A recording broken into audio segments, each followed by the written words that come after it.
Series को book of Esper के नाम से एक्सप्लेन करने वाला हूँ। तो जो लोग मेरी इस वीडियो को पहली बार देख रहे हैं वो मेरे चैनल को सब्सक्राइब कर दें, वीडियो को लाइक और शेयर कर दें और कमेंट करके जरूर बताया करें। शुक्रिया। तो एपिसोड की शुरुआत में सबसे पहले एंशिएंट बुक के बारे में बताया जाता है। कहा जाता है कि एंशिएंट डेविल किंग जो कि सबसे ज्यादा स्ट्रॉन्गेस्ट था, उसके पास जितनी भी नॉलेज थी, जितने भी उसके पास मैजिकल ट्रिक्स थी, उसने सारी एक बुक के अंदर लिख दी। उस बुक के अंदर जितने भी सीक्रेट्स लिखे हुए हैं, अगर आप लोग उसको प्रैक्टिस कर लेते हो यानी आप उसको सीख लेते हो तो स्वर्ग और धरती लोग दोनों ही आपके हाथ में होंगे, दोनों पर आप राज कर सकते हैं। और आज के वक्त में ये बुक मैजिक एम्परर के हाथ में है। मैजिक एम्परर जिसका नाम जू जी फैन है, बहुत अरसा तक किसी को इस बारे में नहीं पता चला कि book of Esper emperor king के पास है, लेकिन किसी ने उसकी इन्फॉर्मेशन को लीक कर दिया और अब सभी को पता चल चुका है कि उसके पास बुक ऑफ एस्पर है। इसलिए सभी लोग इससे वो बुक ऑफ एस्पर लेने के लिए आ रहे हैं। वहीं पर उसके पैलेस के बाहर का सीन दिखाते हैं जहाँ पर बहुत सारे मार्शल आर्टिस्ट वहाँ पर आ रहे होते हैं ताकि उससे वो बुक छीन सके। मैजिक एम्परर अपनी चेयर पर बैठा होता है। उसका इकलौता स्टूडेंट जिसे उसने खुद सिखाया है वो भागता हुआ उसके पास आता है और कहता है, माय लॉर्ड, बहुत ही बुरी खबर है, हमारे माउंटेन ट्रूप सारे हार चुके हैं और उन्हें मार दिया गया है। मैजिक एम्परर के इकलौते स्टूडेंट का नाम जाओ चैंग होता है। जाओ चैंग कहता है, हीवन के 7 एम्परर्स यहाँ पर आने वाले हैं, मुझे लगता है कि उन्हें भी आपकी ये बुक चाहिए। मैजिक एम्परर से कहता है, तुम्हें डरने की जरूरत नहीं है और न ही पैनिक होने की, क्योंकि बुक ऑफ एस्पर मेरे हाथ में है। मेरी स्ट्रेंथ उन 7 एम्परर से बहुत ज्यादा है, वो लोग चाहकर भी मुझे हरा नहीं पाएंगे। मैजिक एम्परर उठकर खड़ा हो जाता है और कहता है, अब क्योंकि उन्होंने मेरे सारे सोल्जर्स को मार दिया है, चलो फिर चलकर उनसे मिलते हैं और देखते हैं वो कितने स्ट्रॉन्ग हैं। मैजिक एम्परर जैसे ही अपने महल से बाहर निकलता है तो बाहर पूरी आर्मीज खड़ी होती है। वो उसे कहती है, तुम्हारे पास जो बुक ऑफ एस्पर है उसे हमारे हवाले कर दो और हम लोग यहाँ से चले जाएंगे। मैजिक एम्परर हंसते हुए उनसे कहता है, तुम सब लोग तो मेरे सामने कीड़े मकोड़े हो, लेकिन फिर भी तुम सब लोग मुझसे फाइट करने के लिए यहाँ पर आ गए। और साथ ही मैजिक एम्परर अटैक करने के लिए आगे बढ़ता है, बड़ी स्पीड के साथ उनके सेंटर में से गुजर जाता है, लेकिन सभी को मार देता है। जू जी फैन को ऊपर से आवाज आती है, उसे कहा जाता है कि हम लोग तुम्हें नहीं जाने देंगे, तुमने हमारे बहुत सारे ट्रूप्स को मार दिया है। जू जी फैन ऊपर की तरफ देखता है तो 7 एम्परर्स ऊपर आ चुके होते हैं। उनमें से एक एम्परर उसे कहता है, अभी भी तुम्हारे पास मौका है, बुक ऑफ एस्पर हमें दे दो और हम तुम्हें छोड़ देंगे। जू जी फैन उसे कहता है, मैं 8 रॉयल्स का लीडर हूँ, तुम सब लोग चाहकर भी मुझे हरा नहीं पाओगे। अगर तुम सब लोग एक साथ भी मुझ पर अटैक करते हो फिर भी मेरी पावर तुमसे ज्यादा है। साथ ही एम्परर के माथे पर निशान चमकना शुरू हो जाता है। एम्परर उनसे कहता है, तुम लोग यहाँ पर आए ही क्यों हो जब तुम्हें पता है कि तुम लोग मुझे हरा नहीं सकते। 7 एम्परर में से एक एम्परर उसे कहता है, क्या तुम्हें पता है कि तुम्हारी सिचुएशन इस वक्त क्या है? सेंचुरी के सारे लोग तुम्हारे दुश्मन हो चुके हैं, कोई भी तुम्हारे साथ नहीं है। क्या तुम्हें लगता है कि 7 एम्परर्स में से कोई ऐसा नहीं है जो तुमसे ज्यादा स्ट्रॉन्ग हो? 7 एम्परर्स में से एक एम्परर आता है जो कि बहुत ज्यादा स्ट्रॉन्ग है और उसे कहता है, ये बुक होली लैंड के नाम पर है, इसलिए ये बुक हमें वापस दे दो। जू चैंग जू जी फैन से कहता है, मेरे लॉर्ड, ये तो बहुत ही बुरा है, ये एम्परर इन 7 से सबसे ज्यादा स्ट्रॉन्ग है। जू जी फैन उसे कहता है, तुम्हें घबराने की जरूरत नहीं है, मेरे पास बहुत ज्यादा स्ट्रेंथ है, मेरे सामने ये कुछ भी नहीं है। अगर मुझे आज विलन ही बनना पड़ा तो भी मैं बनूंगा और मैं इन सबको मार डालूंगा। साथ ही वो हंस रहा होता है, लेकिन साथ ही वो खामोश हो जाता है क्योंकि उसके पीछे से एक खंजर उसके सीने के आर पार हो जाता है। किसी ने उसकी पीठ पर वार किया होता है। जू चैंग उसे कहता है, माय लॉर्ड, आपका टाइम पूरा हो चुका है, अब बस भी करो, अब आपको बस शांति से मरना है। जू जी फैन पीछे की तरफ देखता और कहता है, चैंग जी तुमने क्या कर दिया? तो इसका मतलब वो गद्दार तुम थे जिसने बुक ऑफ एस्पर की सारी इन्फॉर्मेशन इन एम्परर्स को दी और साथ ही मेरे माउंटेन ट्रूप्स को भी तुम्ही ने मरवाया है। जब तुम एक छोटे से बच्चे थे तब मैंने तुम्हें अपने पास रखा, तुम्हें पाला पोसा और तुम्हें ट्रेनिंग दी, फिर तुमने मुझे धोखा क्यों दिया? जू चैंग उसे कहता है, माय लॉर्ड, बात तो बिल्कुल सच है कि मैं आपका स्टूडेंट हूँ, आपने मुझे पाल पोस कर बड़ा किया है, लेकिन ये बात भी सच है कि आपने मुझे कभी भी इस बुक को हाथ नहीं लगाने दिया और न ही कभी इसे पढ़ने दिया। बुक ऑफ एस्पर को आप सिर्फ अपने लिए नहीं रख सकते। जू जी फैन उसे कहता है, क्या तुमने मुझे सिर्फ इसी वजह से धोखा दिया है कि तुम्हें मैंने बुक नहीं पढ़ने दी? चैंग उसे कहता है, आप इस बारे में जो सोचना चाहे सोच सकते हैं, लेकिन मैंने ये सब कुछ आप ही से सीखा है। जू जी फैन से कहता है, लेकिन मैंने तो तुम्हें ऐसा कुछ भी नहीं सिखाया, तुम्हारा दिमाग बहुत ही छोटा है, तुम्हें इस बात की समझ नहीं आई कि तुम किसी पर भरोसा नहीं कर पाए। हालांकि तुम मुझ पर भरोसा कर सकते थे, तुम मेरे सक्सेसर बन सकते थे, ये बुक मैं तुम्हें देता। और साथ ही मैजिक एम्परर हंसना शुरू कर देता है और उन सब से कहता है, अब जबकि तुम सब लोग बुक ऑफ एस्पर के पीछे हो तो मैं अपनी बॉडी के साथ साथ बुक ऑफ एस्पर को भी डिस्ट्रॉय कर दूंगा ताकि कोई भी इसे हासिल न कर पाए। 7 एम्परर्स भी पीछे हट जाते हैं और कहते हैं, ये तो बहुत ही बुरी खबर है, ये अपने आप को सेल्फ डिस्ट्रक्ट करने वाला है। और साथ ही वो अपनी बॉडी को सेल्फ डिस्ट्रक्ट कर देता है। वहाँ पर एक जोरदार धमाका होता है और बुक भी उसके साथ ही डिस्ट्रॉय हो जाती है। लेकिन अगर हीरो ही मर जाएगा तो सीरीज आगे कैसे बढ़ेगी? उसी वक्त अर्थ पर दिखाते हैं कुछ लोग जमीन पर मरे पड़े होते हैं, जबकि उनके सेंटर में एक लड़का होता है और हमारे मैजिक एम्परर की आत्मा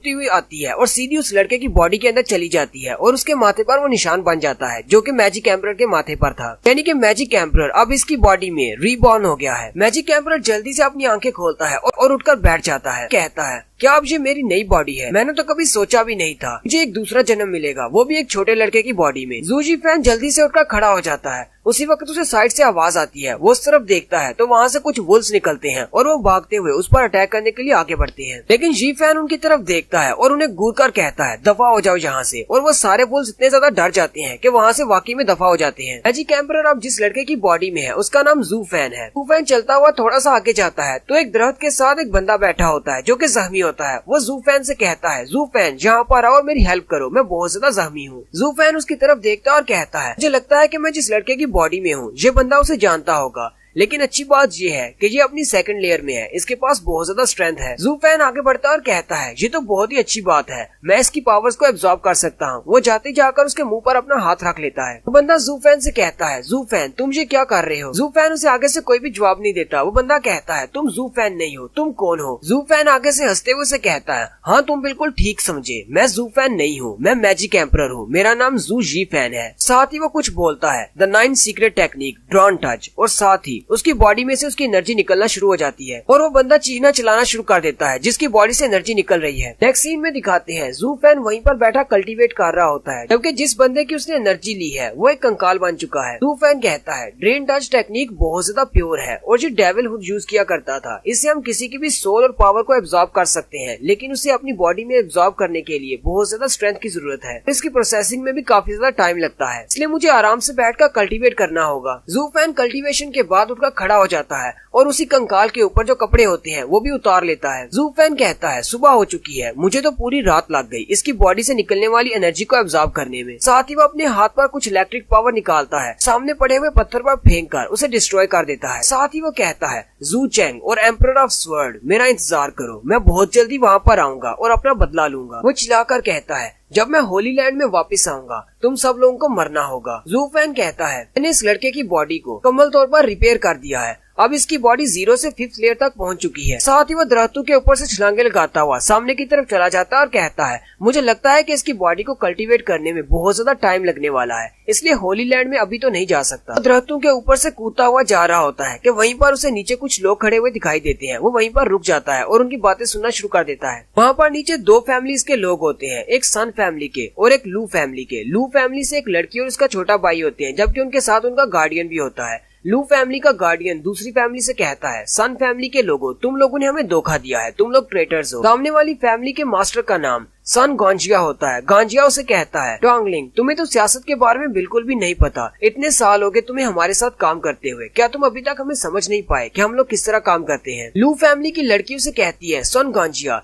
ये स्पिरिचुअल टेक्निक हमारी है, ये जनरेशन से हमारी फैमिली में चलती आ रही है, ये वाली टेक्निक तुम्हें नहीं दे सकते, चाहे तुम हम सबको मारी क्यों न डालो, हम ये टेक्निक तुम्हें नहीं देंगे। वहीं उसका छोटा भाई भी होता है, वो कहता है, सिस्टर मुझे रोकना मत, मैं इस ट्रेटर को अपने हाथों से मार डालूंगा। ज़ूफैन उनकी तरफ देखता है और कहता है, लू फैमिली वाले बहुत बड़ी मुश्किल में है क्योंकि बैंडिट्स ने उन्हें दोनों तरफ से घेर रखा है, वो अपनी सीक्रेट टेक्निक उनको नहीं देंगे तो वो बैंडिट्स उनको मार डालेंगे। और साथ ही वो कहता है, आखिर मैं लू फैमिली के बारे में इतना क्यों सोच रहा हूँ और अचानक मेरे दिल में इतना दर्द क्यों उठ रहा है, ये सारे फैमिली रिलेशनशिप, मेरा इनसे क्या ताल्लुक है, चलो मैं यहाँ से निकलता हूँ। साथ ही वो जंप करते हुए वापस की तरफ चल पड़ता है, लेकिन रास्ते में ही वो फिर से अपने दिल पे हाथ रखता है और रुक जाता है। मैजिक एम्परर चिल्लाते हुए कहता है, आखिर मेरे साथ हो क्या रहा है, मेरा दिल इतनी तेजी से क्यों धड़क रहा है, मुझे बार बार ये ऐसा क्यों कह रहा है कि मैं यहाँ से नहीं जा सकता, मुझे लू फैमिली की हेल्प करनी है। साथ ही वो कहता है, या फिर हो सकता है कि इस लड़के की बॉडी मेरी कल्टीवेशन को संभाल नहीं पा रही, मेरी पावर को हैंडल नहीं कर पा रही, है कि इस लड़के की बॉडी बिल्कुल कचरा है। ज़ूफैन फिर से वहीं पर कल्टीवेशन करने की स्टेज में बैठ जाता है और कहता है,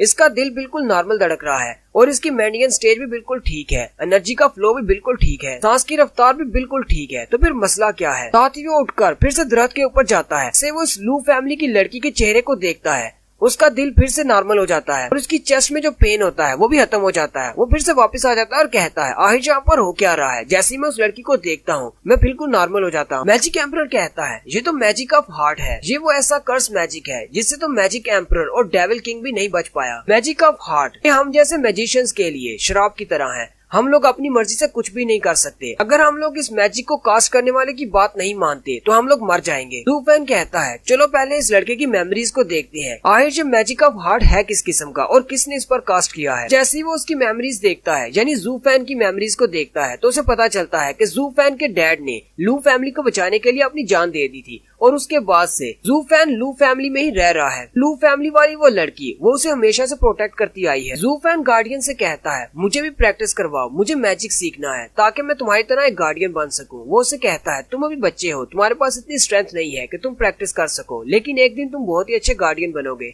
ज़ूफेन कहता है हाँ मुझे गार्डियन बनना है, मैं बहुत ज्यादा मेहनत करूंगा और एक दिन स्ट्रॉन्ग बनूंगा ताकि मैं लू फैमिली को प्रोटेक्ट कर सकूं। मैजिक एमरल्ड ज़ूफेन की जो लास्ट मेमोरी देखता है उसमें उन पर बैंडेट्स अटैक करते हैं, यानी कि लू फैमिली पर अटैक करते हैं और लू फैमिली में उनके पेरेंट्स को मार देते हैं। मिस और उनका छोटा भाई बचता है, जबकि ज़ूफेन बहुत ज्यादा जख्मी हो जाता है। लू फैमिली की मिस उसके पास बैठी होती है और उससे कहती है मैं तुम्हें छोड़कर नहीं जाऊंगी। वो कहता है नहीं आपको यहाँ से जाना होगा, मेरे बचने का कोई चांस नहीं। साथ ही उसके जाने के बाद ज़ूफेन कहता है मुझे अपने आप से बहुत ज्यादा नफरत है, मैं बहुत ज्यादा वीक हूँ, मैं किसी को भी प्रोटेक्ट नहीं कर सकता, मेरे पास भी स्ट्रॉन्गर बॉडी होती। इसके बाद हमारी स्टोरी प्रेजेंट में आ जाती है। मैजिक एम्पर उठकर खड़ा हो जाता है और कहता है लगता है कि ज़ूफेन ने लू फैमिली को बचाने का वादा किया हुआ था, उसका इरादा बहुत ज्यादा पुख्ता था। मिस जिया को और उसके छोटे भाई को प्रोटेक्ट करना चाहता है। अगर वो उन दोनों को प्रोटेक्ट नहीं करता तो उसकी बॉडी में ये मैजिक ऑफ हार्ट फिर से एक्टिवेट हो जाएगा। मैजिक एम्परर कहता है ये मुझे किस तरह की बॉडी मिल गई है, मैं एक मैजिक एम्परर हूँ, क्या मुझे सारी जिंदगी किसी और का गुलाम बनकर रहना होगा? मुझे इस मैजिक ऑफ हार्ट के श्राप को तोड़ने का कोई तरीका ढूंढना होगा। किसी की गुलामी करने से तो अच्छा था कि मैं किसी की जान ले लेता। मैं कभी एक मैजिक एम्परर हुआ करता था और अब इस बॉडी में आकर मुझे किसी की गुलामी करनी होगी। और साथ ही वो लगे हुए दरख्त में पंच मारकर उसे तोड़ देता है। लू फैमिली और सन फैमिली वाले वो लोग भी दरख्त के गिरने की आवाज सुनकर उस तरफ देखते हैं और कहते हैं कौन है वहाँ पर, जल्दी से बाहर निकलो। मिस जिया अपने गार्डियन से कहती है क्या कोई हमारी हेल्प करने के लिए यहाँ पर आ रहा है? उसका गार्डियन उसे कहता है नहीं हमारे आसपास कोई भी नहीं और कोई इतनी जल्दी पहुँच भी नहीं सकता। ज़ूफेन दरख्तों में से बाहर निकल कर आता है और मिस जिया से कहता है मिस जिया अगर आप अपनी मार्शल टेक्निक को सन फैमिली को दे देंगी तो इसमें क्या बुरा है? मैं नहीं चाहता कि आप अपनी मार्शल टेक्निक की खातिर अपनी जान दे दें, ये तो लू फैमिली के लिए एक बहुत बड़ा नुकसान होगा। मिस जिया और उसका भाई उसकी तरफ देखकर बहुत ज्यादा हैरान हो जाते हैं। वो कहते हैं हमें तो लगा था तुम मर चुके हो। वो उनसे कहता है हाँ मुझे पता है तुम लोग यही सोच रहे हो कि मैं तो मर चुका था, लेकिन ये तो बहुत बड़ा मिरेकल है कि मैं अभी तक जिंदा हूँ। ज़ूफेन उन बैंडिट्स की तरफ देखता है और कहता है इनमें सबसे जो वीक है वो भी 6th लेयर पर है और मेरी बॉडी अभी तक सिर्फ 5th लेयर पर है। सन गांजिया कहता है आखिर ये लड़का कौन है जो कि यहाँ पर हमारे बीच बोल रहा है? दूसरे वाला उसे कहता है ये पिछले कुछ सालों से उनका गुलाम है इसलिए ये बोल सकता है, वो लोग इसे अपनी फैमिली का हिस्सा ही मानते हैं। ज़ूफेन कहता है सन गांजिया के पास सबसे ज्यादा की पावर है, यही इनमें सबसे ज्यादा स्ट्रॉन्ग है, जितनी स्ट्रेंथ मेरे पास है मैं इनसे कभी भी नहीं जीत सकता। मिस जिया का गार्डियन कहता है ये लड़का तो बिल्कुल पागल हो गया है, लगता है कि डरने की वजह से ये इस तरह की बातें कर रहा है। जिया का छोटा भाई कहता है हमें लगता है कि इसे सजा देनी चाहिए, गुलाम होकर ये किस तरह की बातें कर रहा है। ज़ूफेन कहता है मैं अभी के लिए सिर्फ इतना ही कर सकता हूँ। वो उन सब से कहता है हम लोग वैसे ही मरने वाले हैं तो हम लोग अपनी सीक्रेट टेक्निक को क्यों बचा रहे हैं, इन्हें देते हैं और यहाँ से निकल चलते हैं। मिस जिया उसे कहती है तुम बहुत बड़े बेवकूफ हो, इस तरह की बकवास मत करो, यहाँ से चुपचाप वापस चले जाओ। गांजिया हंसते हुए कहता है मिस लू जिया आप तो बहुत ज्यादा काइंड है, ऐसी सिचुएशन में भी आपको अपने गुलाम की पड़ी है, आप उसे यहाँ से भेजना चाहती है ताकि उसकी जान बच जाए। मिस जिया उसे कहती है गांजिया क्या तुम इसे यहाँ से जाने दे सकते हो, इसका हमारे से कोई ताल्लुक नहीं, ये तो बस एक गुलाम है। गांजिया अपने साथ खड़े एक बड़े से बंदे से कहता है जाओ और जाकर पहले इस लड़के को मारो और इसके बाद बाकी को एक एक करके मारना शुरू करो जब तक कि यहूदी हार न मान ले। बड़ा सा बैंडिट बड़ी स्पीड के साथ ज़ूफेन पर अटैक करने के लिए आगे बढ़ता है। ज़ूफेन कहता है ये अपनी 7th लेयर पर है, मुझे इसे हराने का कोई तरीका ढूंढना होगा क्योंकि मैं इसको हरा नहीं सकता, मुझे सिर्फ एक ही मौका मिलेगा। वो बड़ा बैंडिट जैसे उस पर अपनी तलवार से अटैक करने लगता है वो घूमकर उसके हाथ को पकड़ता है जिससे उसके हाथ से उसकी तलवार गिर जाती है। ज़ूफेन जल्दी से उसकी तलवार को पकड़ लेता है और घूमते हुए उसके पेट पर वार कर देता है। ये देखकर लू फैमिली वाले बहुत ज्यादा हैरान हो जाते हैं क्योंकि आज से पहले ज़ूफेन के पास बैटल का कोई भी एक्सपीरियंस नहीं था। ज़ूफेन उस बैंडिट पर अटैक करने के बाद सामने की तरफ भागता और कहता है मुझे जल्दी से सोचना होगा अब मुझे क्या करना है क्योंकि मैं इन सब के साथ फाइट नहीं कर सकता। भागता हुआ सीधा मिस जिया और उसके भाई की तरफ जाता और कहता है मुझे सिर्फ इन 2 लोगों को प्रोटेक्ट करना है क्योंकि मेरा मैजिक ऑफ हार्ट इन दोनों की वजह से है। और वो भागते हुए उन दोनों को उठा लेता है और वहाँ से भाग जाता है। बाकी की सारे वहीं पर खड़े रह जाते हैं। गांजिया अपने लोगों से कहता है जल्दी करो और उनको पकड़ कर लाओ, जबकि उनका गार्डियन कहता है इन लोगों को यहीं पर रोको ताकि ज़ूफेन उनको यहाँ से दूर ले जाए। सन गांजिया कहता है इस लड़के ने तो मेरा सारा बना बनाया प्लान खराब कर दिया, मुझे जल्दी से इसे पकड़ना होगा, लेकिन जब मैं इस कीड़े मकोड़े को पकड़ लूंगा तब मैं इसकी हड्डियों का चूरा बना दूंगा ताकि इसे एक दर्दनाक मौत मिले। ज़ूफेन उन दोनों को उठाकर अभी भी जंगल के अंदर भाग रहा होता है, जहाँ तक कि रात हो जाती है। मिस जियाओ से कहती है मैं अपने लोगों को पीछे मरने के लिए नहीं छोड़ सकती, मुझे जल्दी से जाने दो, मुझे वापस जाना है, सिर्फ हमारी फैमिली के गुलाम हो, तुम ऐसा कैसे कर सकते हो, मुझे जल्दी से नीचे उतारो। ज़ूफेन भागते हुए रुक जाता है और मिस जिया को उठाकर सामने दरख्त के साथ फेंक देता है। मिस जियाओ से कहती है हमें जल्दी से वापस जाना होगा, मैं नहीं चाहती कि मेरी लू फैमिली के गार्ड्स मारे जाएं। ज़ूफेन उसे कहता है अगर तुम वापस जाना चाहती हो तो खुद ही वापस चली जाओ, मैं तुम्हें नहीं रोकूंगा, लेकिन मुझे एक सवाल का जवाब दो, क्या तुम वहाँ पर जाकर उन सारे बैंडिट्स को मार सकती हो अगर तुम वहाँ पर चली भी जाओ तो? मिस जिया आगे से खामोश हो जाती है। ज़ूफेन ने मिस जिया को तो नीचे उतार दिया होता है, लेकिन उसके छोटे भाई को अभी भी उठाकर रखा होता है। ऐसे थोड़ा सा आगे जाता है, उसका छोटा भाई चिल्लाना शुरू कर देता है। वो चिल्लाते हुए ज़ूफेन से कहता है तुम हमारे गुलाम हो, तुम्हारी हिम्मत कैसे हुई हमारे साथ इस तरह बात करने की, अब जल्दी करो और मुझे नीचे उतारो, मैं और मेरी बहन वापस जाएंगे और उनका साथ फाइट करेंगे। ज़ूफेन गुस्से के साथ उसकी तरफ देखता और कहता है बच्चे कहीं तुम ऐसा तो नहीं चाहते कि मैं तुम्हारे कपड़े उतार कर तुम्हारी बैग पर थप्पड़ लगाऊं? वो गुस्सा हो जाता है और कहता है तुम हमारे गुलाम हो, तुम ऐसा नहीं कर सकते। मैजिक एम्परर उसकी तरफ देखता है और हंसना शुरू कर देता है, जबकि मिस जिया का भाई बोसता हैरान हो जाता है ये करने क्या वाला है। और नेक्स्ट सीन में दिखाते हैं ज़ूफेन वाकई में उसकी बैग पे थप्पड़ लगा देता है, वो अपनी बहन के पास बैठा रो रहा होता है। मिस जिया उसे कहती है ज़ूफेन तुमने तो हद कर दी, तुम एक नोबल फैमिली के लड़के को कैसे पीट सकते हो? ज़ूफेन उसे कहता है ये तो छोटे मास्टर के लिए बहुत ही छोटी सी सजा है, अगर तुम लोग वहाँ पर वापस जाते हो तो तुम लोग उन बैंडिट्स के हाथों मारे जाओगे। अब मुझे जल्दी से बताओ क्या यहाँ पर छुपने के लिए कोई जगह है? मिस जिया उसे कहती है यहाँ पर तो सारा खुला एरिया है, फार्म्स है यहाँ पर, लेकिन यहाँ पर छुपने के लिए कोई भी जगह नहीं है। वेस्ट वाली साइड पर एक फोगी फॉरेस्ट है, लेकिन वहाँ के सारे इलाके को बैंडिट्स अच्छी तरह से जानते हैं। ज़ूफेन उसे कहता है चलो फिर उसी फोगी फॉरेस्ट के अंदर चलते हैं। ज़ूफेन आगे आगे चलना शुरू करता है और कहता है अपने भाई को भी पकड़ लो, उसका हाथ पकड़ कर रखना, कहीं वो भाग ना जाए। मिस जिया उसकी तरफ देखती है और कहती है एक बार हम लोग इस सिचुएशन से बाहर निकल आए उसके बाद मैं तुम्हें सजा जरूर दूंगी, तुम हमारी फैमिली के गुलाम हो, कोई मालिक नहीं। फिर वो लोग फोगी फॉरेस्ट के सामने पहुंच जाते हैं। ज़ूफेन कहता है क्या यही वो फोगी फॉरेस्ट है? मिस जिया उसे कहती है हाँ, जहाँ पर सालों से ये फोग यहीं पर है, यहाँ पर हमें रास्ता नहीं मिलता, इसलिए कोई भी इस फोगी फॉरेस्ट के अंदर नहीं जाता, क्योंकि अगर एक बार तुम अंदर चले गए तुम्हें बाहर निकलने का रास्ता नहीं मिलेगा। मिस जिया उसे कहती है मुझे इस बात की समझ नहीं आई कि सन फैमिली वाले अचानक हमारे पीछे क्यों लग गए हैं, पहले तो उन्होंने कभी हमारे साथ ऐसा करने की कोशिश नहीं की। ज़ूफेन उनसे कहता है ये जगह ट्रैप्स लगाने के लिए बहुत ज्यादा अच्छी है। मिस जिया ज़ूफेन से कहती है मेरे छोटे भाई को लेकर तुम इस जंगल के अंदर चले जाओ, मैं उन बैंडिट्स को यहीं पर रोकती हूँ। ज़ूफेन उसे कहता है मैं ऐसा नहीं कर सकता, मैं इस बच्चे को अपने साथ लेकर इस जंगल के अंदर नहीं जाऊंगा, क्योंकि मुझे रास्ता नहीं पता, अगर तुम मेरे साथ नहीं आओगी तो मैं इस बच्चे का ध्यान नहीं रख पाऊंगा, अगर तुम यहाँ से चली जाती हो तो तुम्हारे जाने के फौरन बाद मैं इस बच्चे को मार डालूंगा। ज़ूफेन उसे कहता है अगर तुम वहाँ पर वापस जाती हो तो तुम भी मारी जाओगी, इसलिए यहाँ पर रहो, अपने भाई की हिफाजत करो, तुम्हारी जान बचाई गई है, तुम्हारे लोगों ने वहाँ पर अपना सेक्रीफाइस दिया है, क्योंकि तुम्हारी जिंदगी बहुत ज्यादा वैल्यूएबल है। मैं चाहता हूँ कि यहीं पर इसी जंगल में ट्रैप्स लगाकर सन गांजिया को खत्म किया जाए। मिस जिया उसे कहती है कहीं तुम पागल तो नहीं होगे, तुम अकेले उन सबको कैसे हरा सकते हो, वो बहुत ज्यादा स्ट्रॉन्ग है। गांजिया के पास सबसे ज्यादा की पावर है, जबकि उसके साथ 4 और लोग हैं जो कि बहुत ज्यादा स्ट्रॉन्ग है। इसका भाई भी चिल्लाकर कहता है तुम सिर्फ एक गुलाम हो जिसके पास की पावर नहीं है। इस जिया से कहती है अगर तुम मेरे गार्डियन के साथ भी मिलकर उनसे फाइट करते हो तो भी उन सब का मुकाबला नहीं कर पाओगे, तुम बहुत ज्यादा वीक हो। ज़ूफेन उसे कहता है तुम्हें ऐसा लगता है कि मैं कुछ भी नहीं कर सकता, लेकिन वो बैंडिट्स मेरे सामने कुछ भी नहीं, वो तो बहुत ज्यादा वीक है, मैं उनको संभाल लूंगा। ज़ूफेन उसे कहता है तुम्हारे पास सिर्फ 2 ही रास्ते हैं, या तो मेरी बात सुनो या फिर वापस चली जाओ और मारी जाओ। ज़ूफेन अपना हाथ आगे करता है और कहता है जबकि सन गांजिया तुमसे वो स्पिरिचुअल स्टोन नहीं ले सका, इसलिए वो स्पिरिचुअल स्टोन मुझे दे दो। लू फैमिली का फ्यूचर तुम्हारे हाथ में है, क्या तुम अपने फ्यूचर को बचाना चाहती हो तो जल्दी से वो स्टोन मुझे दे दो। मिस जिया अपनी उंगली में पहनी हुई रिंग को उतारती है और उसकी तरफ फेंकते हुए कहती है ये मेरी लू फैमिली का ट्रेजर है, इसे घुमाना मत, अगर तुमने मुझे धोखा दिया और इसे लेकर यहाँ से भाग गए तो मैं तुम्हें नहीं छोड़ूंगी। ज़ूफेन जंगल के अंदर चला जाता है और कहता है तुम लोग यहीं पर रुकर मेरा इंतजार करो, मैं कुछ फॉर्मेशंस बिछाकर आता हूँ। इस जिया का छोटा भाई उसे कहता है हमारा गुलाम तो कुछ ज्यादा ही बोल रहा है, मुझे लगता है कि इसे एक अच्छा सबक सिखाना पड़ेगा। मिस जिया उसे कहती है कोई बात नहीं, अगर वो कुछ ज्यादा बोल रहा है लेकिन फिर भी उसने हमारी हेल्प की है। ये कम से कम उन लोगों की तरह तो नहीं है जो कि पीछे बैठे चुपचाप बातें सुनते रहते हैं लेकिन हेल्प भी नहीं करते। जबकि मिस जिया सोच रही होती है पता नहीं ये क्या है, लेकिन मुझे लगता है ज़ू फैन चेंज हो चुका है। ज़ू फैन उस फोगी फॉरेस्ट के अंदर चला जाता है और वहाँ पर अपनी फॉर्मेशंस को बिछाता जा रहा होता है और उस रिंग को अपने हाथ में पकड़कर कुछ स्पेल्स बोलता है, जिससे वो रिंग चमकना शुरू हो जाती है। मिस जिया और उसका भाई जो कि क्लिफ के ऊपर खड़े होते हैं, वो दोनों ही देखकर हैरान हो जाते हैं कि फोगी फॉरेस्ट में जितनी भी फोग होती है वो सारी खत्म हो जाती है। साथ ही ज़ू फैन भी वापस आ जाता है। मिस जिया उसे कहती है कि ये सब कुछ तुमने किया है, ये फोग कैसे गायब हुई? ज़ू फैन उसे कहता है पहले शांत हो जाओ, हाँ ये सब कुछ मैंने किया है, इसके लिए परेशान होने की जरूरत नहीं। ज़ू फैन उसे कहता है चलो मेरे पीछे इस फोगी फॉरेस्ट के अंदर आओ, मैं तुम्हें कुछ मैजिकल स्पेल सिखाता हूँ जिनकी मदद से यहाँ पर बिछे हुए ट्रैप्स को एक्टिवेट कर सकती हो और उनके आते ही उनको मार सकती हो। मिस जिया हैरान हो जाती है और कहती है लेकिन तुम्हें मैजिकल स्पेल्स कहाँ से आते हैं? क्या तुम ऐसे ही उनको हराना चाहती हो? वो उसके पीछे पीछे चलना शुरू कर देते हैं। मिस जिया सोच रही होती है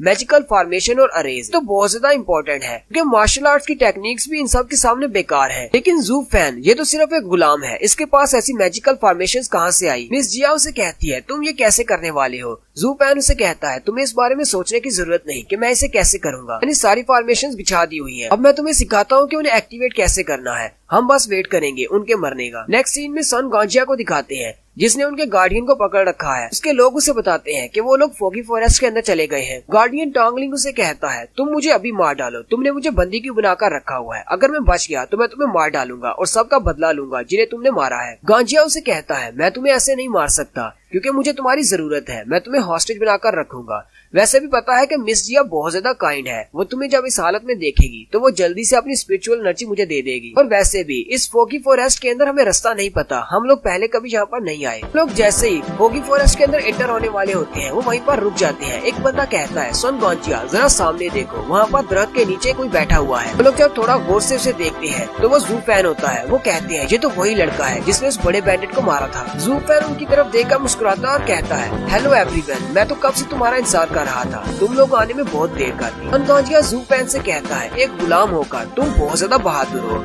यहाँ पर मरने के लिए बैठे हुए हो। वो साथ ही अपने एक बंदे से कहता है जाओ जल्दी करो, इसे पकड़ लो और मेरे लिए मार डालो। और वो बंदा अपना वेपन लेकर उसे मारने के लिए आगे बढ़ता है, जबकि ज़ू फैन उसकी तरफ घूर कर देख रहा होता है और साथ ही मुस्कुरा रहा होता है। और यहीं पर हमारी एपिसोड 1 का एंड होता है। कमेंट करके जरूर बताइएगा आपको एक्सप्लेनेशन कैसी लगी। चैनल को सब्सक्राइब कर दीजिए। आप सब लोग बुक ऑफ एस्पर की सेकंड एपिसोड के साथ हाजिर हूँ। मैं सोच रहा था कि यार इसका नाम बुक ऑफ एस्पर नहीं रखना चाहिए था क्योंकि मैजिकल बुक को सिर्फ स्टार्ट में दिखाया गया है, उसके बाद उसको दिखाया नहीं जा रहा। यार नाम से क्या फर्क पड़ता है, आप सबको तो पहले से ही पता है कि ये सीरीज का नाम क्या है। इस सीरीज का नाम मैजिक एम्परर है जो कि मैंने छोटा सा करके नीचे लिखा भी हुआ है। तो चलिए शुरू करते हैं इसकी सेकंड एपिसोड की एक्सप्लेनेशन। लेकिन अगर आप चैनल को बिना सब्सक्राइब किए हुए वीडियो देख रहे हैं तो यार सब्सक्राइब कर दो, कुछ भी नहीं होता। मेरा चैनल आपको काटने नहीं वाला, तो प्लीज सब्सक्राइब कर दो, वीडियो को लाइक और शेयर कर दो, शुक्रिया। तो लास्ट एपिसोड के एंड पे हमने देखा था ज़ू फैन सामने एक दरख्त के नीचे बैठा होता है। गांजिया भी वहाँ पर पहुँच जाता है और अपने बंधु से कहता है जाओ इस पर अटैक करो और इसे पकड़कर मेरे पास ले आओ। सन गांजिया का बंदा जैसे ही उसके करीब पहुँचता है और अपनी तलवार चलाकर उसे मारने वाला होता है, वो कहता है मैंने लू फैमिली की मिस जिया और उसके भाई दोनों को पैरालाइज कर दिया है, अब वो दोनों मेरे कब्जे में है। गांजिया जल्दी से अपने बंदे से कहता है रुक जाओ, इसे मत मारना, और वो वहीं पर रुक जाता है। गांजिया ज़ू फैन से कहता है जैसा कि तुमने कहा कि तुमने उन दोनों को पैरालाइज कर दिया है और वो दोनों तुम्हारे कब्जे में है, क्या ये बात सच है? ज़ू फैन उठकर खड़ा होता है और उसे कहता है सन गांजिया मैं तुम्हारे साथ एक डील करना चाहता हूँ। गांजिया उसे कहता है तुम मेरे साथ कैसी डील करना चाहते हो? ज़ू फैन उसे कहता है मैं उन दोनों को तुम्हारे हवाले कर दूंगा, लेकिन बदले में मुझे अपने फ्यूचर की गारंटी चाहिए। तुम्हें पता है कि मैं लू फैमिली का एक गुलाम हूँ और मुझे सारी जिंदगी गुलाम बनकर नहीं रहना, मुझे भी एक फैमिली का मास्टर बनना है। गांजिया और उसके साथी ये बात सुनकर बहुत ज्यादा हैरान हो जाते हैं। गांजिया उसे कहता है तुमने लू फैमिली को धोखा देने की क्यों सोची? ज़ू फैन गांजिया से पूछता है तुमने लू फैमिली को धोखा देने की क्यों सोची? मैं भी ये बात सुनकर बहुत ज्यादा खुश होऊंगा। ज़ू फैन उसे कहता है अब मैं सारी जिंदगी गुलाम तो रहने वाला नहीं हूँ, मुझे पता है कि लू फैमिली खत्म हो चुकी है और तुम उन्हें नहीं छोड़ोगे, तुम उन्हें मार डालोगे, तो क्यों ना मैं इस मौके से फायदा उठाऊं और अपनी एक फैमिली स्टार्ट करूं। अकेले तो मैं फैमिली स्टार्ट करने से रहा, लेकिन तुम्हारी मदद से मैं मास्टर बन सकता हूं। और वैसे भी उन दोनों को अगर मैं छुपा कर रखूंगा या प्रोटेक्ट करने की कोशिश करूंगा तो तुम मुझे मार डालोगे, उससे अच्छा है मैं उन दोनों को तुम्हारे हवाले करके एक अच्छी जिंदगी हासिल कर लूँ। वहीं पर फॉरेस्ट के अंदर से उसने एक रेड कलर का धागा बिछाया होता है। वो कहता है इस धागे के एंड पर वो दोनों बंधे हुए हैं, लेकिन रास्ते में बहुत सारे मोड़ आते हैं। सिर्फ मुझे ही पता है कि सही मोड़ कौन सा है, उन तक कैसे पहुंचना है। और अपने ऊपर भरोसा दिलाने के लिए मैं ये धागा तुम्हारे हाथ में पकड़ा देता हूँ। मैं तुम्हारे आगे आगे चलूंगा, तुम अपने साथी के साथ मेरे पीछे रहना। सन गांजिया उसे कहता है तुमने तो वाकई में बहुत ही कमाल का काम किया है। इस धागे की मदद से हम लोग इस फोगी फॉरेस्ट से बाहर भी आसानी से आ सकते हैं। गांजिया उसे कहता है ठीक है, मुझे तुम्हारी डील मंजूर है। मैं उम्मीद करता हूँ कि तुम मुझसे झूठ नहीं बोल रहे। जू फैन उसे कहता है मैं बिल्कुल सच कह रहा हूँ, मैं तुमसे झूठ नहीं बोल रहा। गांजिया उसे कहता है मैं तुम्हारे सामने ये साफ साफ कह रहा हूँ, मुझे तुम पर जरा भी भरोसा नहीं, लेकिन फिर भी मैं तुम्हारे साथ जाऊंगा। और फिर साथ ही वो दोनों हंसना शुरू कर देते हैं। फिर गांजिया उसे कहता है चलो फिर ठीक है, हमें रास्ता बताओ, तुम आगे आगे चलो। फिर वो लोग फोगी फॉरेस्ट के अंदर चले जाते हैं। टैंगलिंग जो कि लू फैमिली का गार्डियन है, वो जू फैन से कहता है हमने तुम्हारे पर भरोसा किया, तुम्हें अपने पास जगह दी, लेकिन तुमने हमें धोखा दिया। और साथ ही वो जू गांजिया से भी कहता है तुम भी बहुत बड़े धोखेबाज हो, तुमने भी लू फैमिली को धोखा दिया है। अगर मैंने आज मरना ही है तो मैं तुम लोगों को शराब देकर मरूंगा कि तुम्हारी आने वाली जिंदगी बिल्कुल भी अच्छी न गुजरे। फोगी फॉरेस्ट के अंदर थोड़ी देर चलने के बाद जू फैन रुक जाता है। गांजिया उसे कहता है तुम यहाँ पर क्यों रुक गए हो, यहाँ पर तो वो लोग नहीं है, कहाँ है वो लोग। जू फैन पीछे की तरफ घूमता है और कहता है सन गांजिया मैं तुम्हें यहाँ पर लेकर आया हूँ, उन दोनों को तुम्हारे हवाले करने के लिए नहीं, बल्कि ये वो जगह है जहाँ पर तुम मरने वाले हो। गांजिया जल्दी से उस पर अटैक करने के लिए आगे बढ़ता है, लेकिन जू फैन वहाँ से गायब हो जाता है। वहाँ पर लकड़ी के छोटे छोटे टुकड़े आ जाते हैं। गांजिया ये देखकर हैरान हो जाता है और अपने साथियों से कहता है जल्दी से यहाँ से निकलने का कोई रास्ता देखो। उसके साथी उसे कहते हैं लेकिन हम लोग वापस नहीं जा सकते, वो सुरख रंग का धागा जो उसने हमें पकड़ाया हुआ था वो किसी ने काट दिया है, और साथ ही टॉन्गलिंग भी यहाँ पर नहीं है, वो भी गायब हो गया। गांजिया बहुत ज्यादा गुस्सा हो जाता है और जमीन पर पंच मारते हुए कहता है तुम्हारी हिम्मत कैसे हुई मुझे धोखा देने की। इसे क्या लगता है कि मैं इस फोगी फॉरेस्ट से बाहर नहीं निकल सकता, जब मैं निकलूंगा तो मैं इसे मार डालूंगा। साथ ही वहाँ पर जितनी भी फोग होती है वो सारी सुरख कलर की हो जाती है। और जू फैन हंसते हुए उनसे कहता है तुम मुझे कभी भी ढूंढ नहीं पाओगे और ना ही कभी मार पाओगे। गांजिया के साथी कहते हैं आखिर यहाँ पर हो क्या रहा है, इस सारी फोग का कलर रेड कैसे हो गया। गांजिया उन सब से कहता है अलर्ट रहना, अपने इर्द गिर्द देखते रहो। लेकिन जैसे वो पीछे की तरफ देखता है तो उसका एक भी साथी पीछे नहीं होता, वो सारे गायब हो जाते हैं। गांजिया कहता है ऐसा कैसे हो सकता है, लगता है कि यहाँ पर कोई फॉर्मेशन बिछाई गई है। गांजिया को फौरन समझ आ जाती है। गांजिया कहता है ये तो मैजिक है, यहाँ पर कोई मैजिकल अरे बिछाई गई है। नेक्स्ट सीन जंगल के एक दूसरे हिस्से का होता है जहाँ पर उन्होंने एक फॉर्मेशन बनाई होती है और उस फॉर्मेशन के सेंटर में मिस जिया बैठी होती है, जबकि बाकी के तीनों भी उसके साथ ही खड़े होते हैं। जिया उस फॉर्मेशन के मैजिक को कंट्रोल कर रही होती है। जिया कहती है मैंने कर दिया, उन सबको मैंने अलग कर दिया, एक एक करके वो सारे गायब हो गए हैं और इसके अलावा हमने टॉन्गलिंग को भी बचा लिया है। अब आगे तुम क्या करने वाले हो। जू फैन जल्दी से आगे बढ़ता है और उसके करीब चला जाता है और कहता है मिस जिया अब मैं तुम्हारी हेल्प करूंगा, और साथ ही उसे पीछे से पकड़ लेता है। मिस जिया शर्माते हुए कहती है ये तुम क्या कर रही हो। जू फैन उसे कहता है तुम्हें घबराने की जरूरत नहीं, मैं तो बस तुम्हारी हेल्प कर रहा हूँ एक नए मैजिक को कास्ट करने में। वो इसका हाथ पकड़ता है और कहता है जैसे जैसे मैं करता हूँ वैसे वैसे रिपीट करती जाओ और फोकस रहो, डिस्ट्रैक्ट होने की जरूरत नहीं। वो उसके हाथ को उस फॉर्मेशन के ऊपर रखता है और साथ ही अपनी पावर को उसकी पावर से मिलाते हुए एक फॉर्मेशन को एक्टिवेट करता है और कहता है उन सबको मार डालो। उस फॉर्मेशन के अंदर से कुछ गोश्त निकलते हैं, वो सारे गोश्त उड़ते हुए सीधे उसी रेड मिस्ट की तरफ चले जाते हैं जहाँ पर गांजिया और उसके साथी हैं। उसके साथी सीन पर रीअपियर होते हैं और वो उन गोश्त को देखकर बहुत ज्यादा हैरान हो जाते हैं और कहते हैं ये किस किस्म के गोश्त हैं। गांजिया के दो साथी खड़े होते हैं, उनमें से एक की बॉडी के अंदर वो गोश्त चला जाता है और उसको मार देता है। दूसरे वाला बहुत ज्यादा घबरा जाता है और वहाँ से भागना शुरू कर देता है, लेकिन वो गोश्त उसके पीछे आता है और उसकी कमर के रास्ते घुसकर उसके मुंह के रास्ते बाहर निकल आता है और उसकी सोल को चुरा लेता है और वो भी मर जाता है। जबकि गांजिया वहाँ पर खड़ा ये सब कुछ देख रहा होता है, उसी वक्त एक गोश्त उसकी तरफ भी आता है। गांजिया अपने हाथ को आगे करते हुए उस गोश्त को रोकने की कोशिश करता है, लेकिन वो गोश्त उसके हाथ के जरिए उसकी बॉडी के अंदर चला जाता है। गांजिया वहीं पर चिल्लाना शुरू कर देता है और थोड़ी देर के बाद वो मुंह से ब्लड खांसते हुए जमीन पर गिर जाता है। गांजिया की आंखें लाल हो चुकी होती है। वो कहता है जू फैन तुम हो कौन, तुम हो क्या चीज। जबकि जू फैन भी वहीं पर आ जाता है और उसे कहता है जहन्नुम में जाओ और जाकर वहाँ से पूछ लेना किंग ऑफ हेल से कि मैं कौन हूँ। और साथ ही जू फैन कहता है मिट्टी से बनी हुई सारी चीजें मिट्टी में वापस चली जाती है, जबकि मेरे गोश्त किसी को भी मारने के बाद वापस मेरे पास आ जाते हैं। जू फैन ने वहाँ पर अपनी एक अलग से फॉर्मेशन बनाई होती है, जबकि वो फॉर्मेशन जिसमें मिस जिया बैठी होती है वो डिस्ट्रॉय हो जाती है। वो भी ये देखकर हैरान हो जाती है, जबकि वो सारे के सारे गोश्त जू फैन की तरफ वापस चले जाते हैं। जू फैन उन सबको अपनी बॉडी में एब्जॉर्ब कर लेता है। जैसे जैसे वो सारे गोश्त उसकी बॉडी में ऑब्जॉर्व हो रहे होते हैं, वो साथ साथ कह रहा होता है मैं 7th लेवल पर पहुंच गया हूँ, मैं 8th लेवल पर पहुंच गया हूँ, और साथ ही एंड पे वो कहता है मैं 9th लेवल पर पहुंच गया हूँ। यानी कि उन गोश्त ने जितने लोगों को मारा है उन सब की सोल्स इसके अंदर आ गई है और उनकी पावर्स भी इसने ऑब्जर्व कर ली है। ज़ू फैन बहुत ज्यादा खुश हो जाता है और कहता है चलो मेरे पास बहुत सारी पावर आ गई है, मैं 9th लेवल पर भी पहुंच चुका हूँ। इस तरह के 2-4 और लोग मिल जाए जिनको मैं मारकर उनकी पावर्स ले सकूँ, फिर मजा आ जाए। फिर ज़ू फैन वापस की तरफ चल पड़ता है और कहता है इस बार तो मेरा ब्रेक थ्रू बहुत ही आसानी से हो गया, मेरी बॉडी के अंदर जो एनर्जी बह रही है वो भी काफी ज्यादा स्ट्रॉन्ग है और मेरी पल्स भी बिल्कुल नॉर्मल है। वो अपने हाथ की तरफ देखता है और कहता है इस सारी स्ट्रेंथ को मैंने नॉर्मली अचीव किया है, इसलिए मेरी स्ट्रेंथ पहले से बहुत ज्यादा बढ़ चुकी है, मुझे महसूस हो रहा है। ज़ू फैन कहता है अब जबकि मैंने एनर्जी इकट्ठी कर ली है, अब मुझे मार्शल आर्ट्स की ट्रेनिंग करना होगी ताकि मैं इस एनर्जी को यूज कर सकूं। वो तीनों भी भागते हुए वहाँ पर आ जाते हैं और कहते हैं ज़ू फैन तुम कहाँ पर चले गए थे, वो फॉर्मेशन जो तुमने मुझे बनाकर दी थी वो डिस्ट्रॉय हो गई, पता नहीं उसे क्या हुआ। साथ ही वो कहते हैं यहाँ पर जितनी भी फॉग थी वो सारी गायब हो गई। ज़ू फैन उससे कहता है मुझे नहीं पता कि वो फॉर्मेशन कैसे डिस्ट्रॉय हुई, हो सकता है कि गांजिया की पावर बहुत ज्यादा थी, इस वजह से वो फॉर्मेशन बहुत डिस्ट्रॉय हो गई। ज़ू फैन कहता है मैं तो सन गांजिया और उसके दोस्तों को देखने के लिए गया था कि वो मर गया है या नहीं, और अच्छी बात ये है कि उनमें से कोई भी नहीं बचा, वो सारे मारे गए। उसी वक्त टोंगलिंग आगे बढ़ता है और उसके सामने जाकर खड़ा हो जाता है। ज़ू फैन भी उसे घूर कर देखता है कि अब ये क्या करने वाला है। टोंगलिंग जल्दी से उसके सामने घुटने टेक देता है और कहता है प्लीज मुझे माफ कर दो, थोड़ी देर पहले मैं तुम्हारे ऊपर श्राप लगा रहा था क्योंकि मुझे नहीं पता था कि तुम हमें धोखा नहीं दे रहे, तुम तो उनके लिए ट्रैप बिछा रहे थे। अगर तुम मुझे मारना चाहते हो तो मुझे मार सकते हो, मैं आगे से तुम्हें कुछ भी नहीं कहूंगा, यहाँ तक कि अगर तुम मेरा सर काटना चाहते हो तो तुम मेरा सर भी काट सकते हो। ज़ू फैन उसकी तरफ देखता और कहता है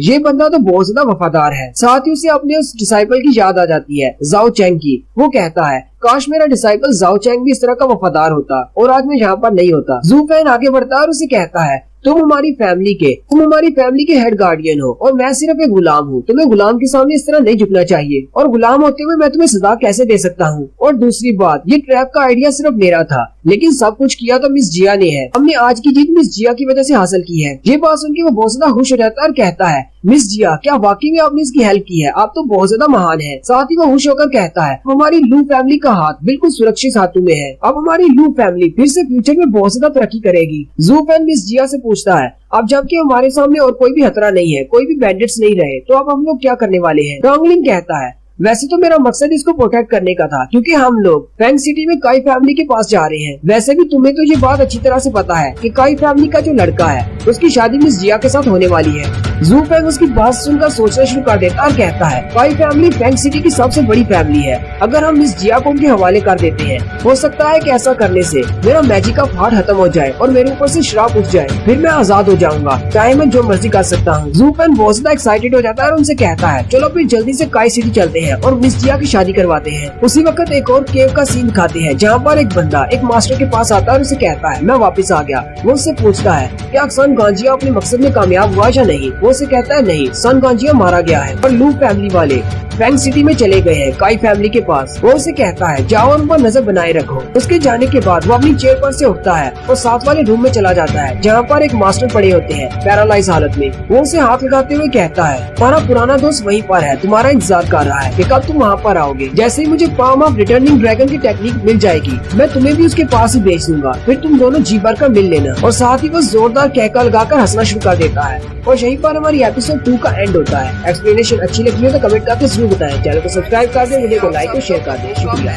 मैजिक एम्परर के एपिसोड 3 के साथ हाजिर हूँ, तो अगर अभी तक आपने मेरे चैनल को सब्सक्राइब नहीं किया हुआ तो चैनल को जल्दी से सब्सक्राइब कर दें, वीडियो को लाइक और शेयर कर दें। शुक्रिया। और बेल आइकन को प्रेस कर दीजिएगा ताकि नई वीडियो का नोटिफिकेशन आपको मिल सके। लास्ट एपिसोड के एंड पे ज़ू फैन को पता चलता है कि फैंग सिटी की काई फैमिली के यंग मास्टर के साथ हमारी मिस जिया की शादी होने वाली है। ज़ू फैन कहता है अगर मिस जिया की शादी उस फैमिली में हो जाती है तो हो सकता है कि मेरा मैजिक का फाड़ खत्म हो जाए और मैं आजाद हो जाऊं। वो उनसे कहता है चलो फिर जल्दी से फैंग सिटी चलते हैं और इसकी शादी करवाते हैं। तो एपिसोड 3 की शुरुआत में फैंग सिटी दिखाया जाता है। वो लोग फैंग सिटी पहुंच जाते हैं। सारे लोग फैंग सिटी पहुंचकर बहुत ज्यादा खुश होते हैं। टोंगलिंग उससे पूछता है ज़ू फैन से तुम्हें कैसा लगा, तुम तो पहली बार फैंग सिटी आए हो। जबकि ज़ू फैन उसे देखकर कहता है ये तो बस एक छोटा सा गाँव है, पता नहीं ये लोग इसे सिटी क्यों कह रहे हैं। ज़ू फैन कहता है क्या हम लोग सीधे काई फैमिली नहीं जा सकते। इस जिया उसे कहती है नहीं, हम लोग डायरेक्टली वहाँ पर नहीं जा सकते, पहले मैं और मेरा भाई वहाँ पर जाएंगे, उनसे बात करेंगे और उसके बाद तुम लोगों को बुलाया जाएगा। टोंगलिंग कहता है कोई बात नहीं, हम लोग यहीं पर रुकेंगे। ज़ू फैन कहता है अब ये क्या बात हुई, पता नहीं तुम्हें वहाँ पर कितना टाइम लगेगा। टोंगलिंग उसे कहता है अगर हम लोग भी 7 दिन के वहाँ पर डायरेक्ट लिए चले जाते हैं तो वो लोग पता नहीं क्या सोचेंगे। ये सारे नोबल लोग हैं। उनकी फैमिली में अगर गुलाम सीधे चले जाए तो वो बहुत ज्यादा गुस्सा हो जाते हैं। लोग यहीं सामने वाले होटल में जाकर रुकते हैं और रेस्ट करते हैं। जू फैन उन दोनों से कहता है ठीक है तुम दोनों काई फैमिली चली जाओ। कि वो टोंगलिंग से कहता है तुम यहाँ पर सामने वाले होटल में रूम बुक करवाओ, मैं यहाँ पर सिटी को घूम कर आता हूँ। इसी वक्त मिस जिया का भाई आके बढ़ता है और उसे कहता है भाई गुलाम कहेंगे तुम यहाँ पर हमारी लू फैमिली की वजह से आए हो और आजकल तुम कुछ ज्यादा ही फुदक रहे हो। एक बार मेरी बहन की काई फैमिली में शादी होने दो, मैं अपने जीजा जी के साथ मिलकर तुम्हें दिखाऊंगा कि गुलाम की औकात क्या होती है। जू फैन आगे बढ़ता है और उसकी बैक पे किक मारते हुए कहता है जाओ दफा हो और जाकर अपने जीजा जी के साथ जाकर मिलो। मिस जिया का छोटा भाई फिर से उसके पास जाकर रोना शुरू कर देता है। मिस जिया उसे कहती है तुम इस तरह की हरकतें क्यों करते हो, तुम्हें पता है कि तुम हमारे सर्वेंट हो, फिर भी तुम अपने मास्टर को कैसे मार सकते हो। जू फैन कहता है तुम्हारे भाई ने पहले शुरुआत की थी, इसे कहो कि फालतू में मुझसे पंगा न लिया करे। अगर तुम्हें लगता है कि मैं बहुत ज्यादा बुरा हूँ मुझे आजाद कर दो, मैं यहाँ से चला जाऊंगा। मिस जिया उसकी बात सुनकर आगे से कोई भी जवाब नहीं देती। फिर जू फैन वहाँ से चला जाता है। टोंगलिंग भी उसके साथ साथ आगे बढ़ जाता है और उसे कहता है ब्रदर जू तुम ऐसा कैसे कर सकते हो, चाहे जो भी हो वो तुम्हारा यंग मास्टर है, तुम उसे किक कैसे मार सकते हो। जू फैन उसे कहता है अपनी बकवास बंद करो, मैं ऐसा कर सकता हूँ, छोटा कीड़ा मुझे बहुत ज्यादा तंग करता है। जू फैन जैसे ही थोड़ा सा आगे बढ़ता है वहाँ पर एक बंदा क्रिस्टल्स बेच रहा होता है, लेकिन एक यंग लेडी उसके सामने खड़ी होती है और कहती है तुम्हारे क्रिस्टल्स फेक है। वो शॉप ओनर उसे कहता है लगता है कि तुम्हारी आंखें खराब हैं, तो बिल्कुल असली जेड स्टोन है, मैंने बहुत ज्यादा मेहनत करके इस जेड स्टोन को हासिल किया है, अगर तुम्हें नहीं खरीदना तो जाओ यहाँ से, मेरे कस्टमर खराब मत करो। सकता है कि शायद तुम्हें इस जेड के बारे में पता ना हो, ये फेक नहीं है, ये बिल्कुल असली है। तो नोबल लेडी उसे कहती है हाँ मुझे जेड्स के बारे में इतना ज्यादा नहीं पता, लेकिन मैंने असली के जेड देखे हुए हैं और तुम्हारे जेड को देखकर लग रहा है ये फेक है। वो दुकानदार हंसते हुए अपने कस्टमर से कहता है जरा देखो तो सही इस नोबल लेडी को, इसने सिर्फ एक बार जेड क्रिस्टल को देखा है और इसे लगता है कि इसे असली और नकली की पहचान हो गई है, ये तो एक बहुत बड़ा मजाक है। तो नोबल लेडी उसे कहती है हाँ वाकई में मुझे असली और नकली की पहचान है। शॉप ओनर उसे कहता है प्लीज मैडम यहाँ से चली जाए, आप मेरा बिजनेस खराब कर रही है, अगर आपको कुछ नहीं खरीदना तो यहाँ से जा सकती है। और यहीं पर हमारे हीरो की एंट्री होती है। वो उसे कहता है तुम्हारा जेड बिल्कुल नकली है, मैं सिर्फ ऐसे ही नहीं कह रहा, मैं इसको प्रूव कर सकता हूँ कि तुम्हारा जेड क्रिस्टल नकली है। जू फैन और टोंगलिंग दोनों उसके सामने आकर खड़े हो जाते हैं।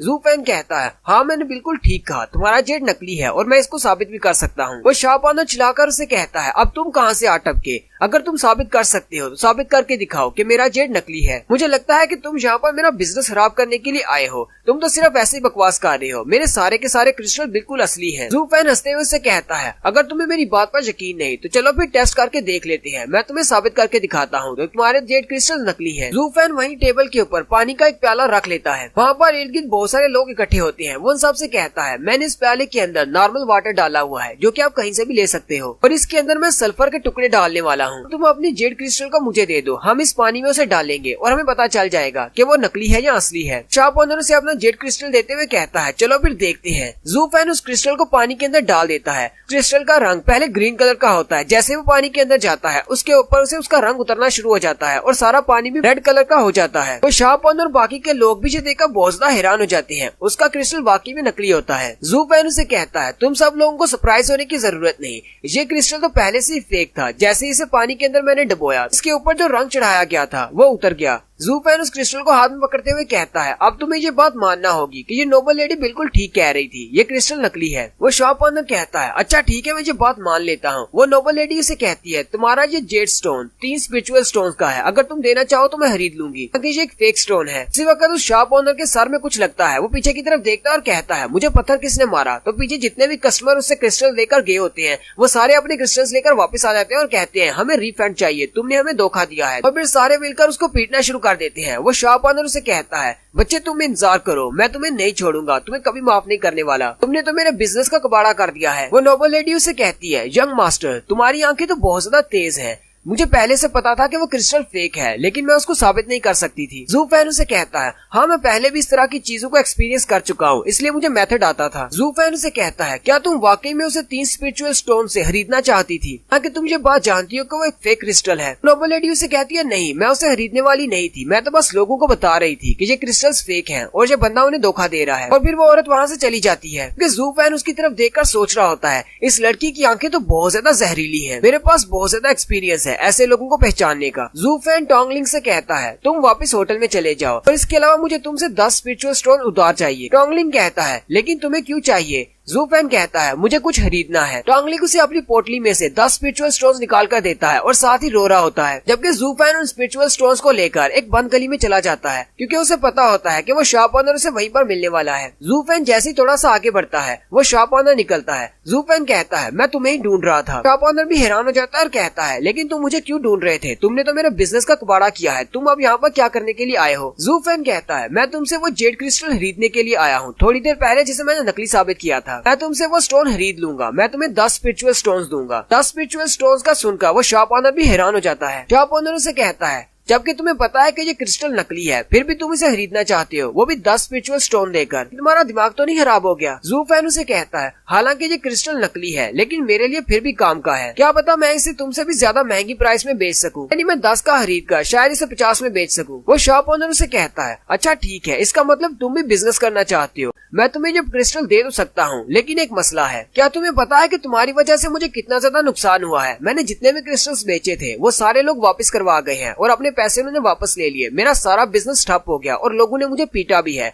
10 स्पिरिचुअल स्टोन तो इसके लिए बहुत ज्यादा कम है, मुझे बहुत ज्यादा चाहिए। जूफेन उसे कहता है फिर तुम्हें कितने स्पिरिचुअल स्टोन्स चाहिए? शॉप ओनर को से कहता है मुझे स्पिरिचुअल स्टोन नहीं चाहिए, मुझे तुम्हारी जिंदगी चाहिए। और साथ ही गली में और भी गुंडे निकल आते हैं। जूफेन उसे कहता है मैं तो यहाँ पर तुम्हारे साथ बिजनेस करने के लिए आया था, लेकिन तुम्हारा इरादा तो कुछ और ही लगता है। वो हंसते हुए कहता है तुम अपनी बकवास बंद करो, मैं तुम्हारे साथ बिजनेस नहीं करने वाला, तुम्हारी वजह से मेरा बिजनेस ठप हो गया, मैं तो तुमसे इसका बदला लूंगा और तुम्हें इसके लिए अपनी जान देना होगी, मैं तुम्हें मार डालूंगा। जूफेन आगे बढ़ता है और कहता है तो इसका मतलब हमारी बिजनेस डील यहीं पर खत्म होती है, चलो फिर शुरू करते हैं। साथ ही वो अपने पास से वही गोश्त निकालता है जो कि सोल को चुरा लेते हैं। शॉप ओनर के साथ जितने भी गुंडे होते हैं वो उसको मारने के लिए आगे बढ़ते हैं, लेकिन वो उसके गोश्त को देखकर बहुत ज्यादा डर जाते हैं। जूफेन चलता हुआ आगे बढ़ जाता है और उसके हाथ से वो क्रिस्टल ले लेता है और कहता है तुम इस काबिल नहीं हो कि मुझे मार सको। जूफेन वो क्रिस्टल लेकर आगे बढ़ जाता है और पीछे का सीन दिखाती है, वो सारे घोस्ट उन सभी को मार डालते हैं। जूफेन उस क्रिस्टल जेड को लेकर वापस अपने होटल आ जाता है और टोंगलिंग से कहता है मैं रूम के अंदर जा रहा हूँ, तुम्हें बाहर पहरा देना है, जब तक मैं ना कहूँ किसी को अंदर मत आने देना। टोंगलिंग से कहता है ठीक है मैं समझ गया। फिर जूफेन दरवाजा बंद करके अंदर चला जाता है और अपने क्रिस्टल को टेबल पर रख देता है। मैजिक एम्परर उसके ऊपर अपना हाथ करते हुए उसकी एनर्जी को फील करता है और कहता है मैथ बिल्कुल ठीक था, तो वाकई में बहुत ही काम का क्रिस्टल है। इस क्रिस्टल में से एनर्जी निकलती है और वो चमकना शुरू कर देता है। जूफेन कहता है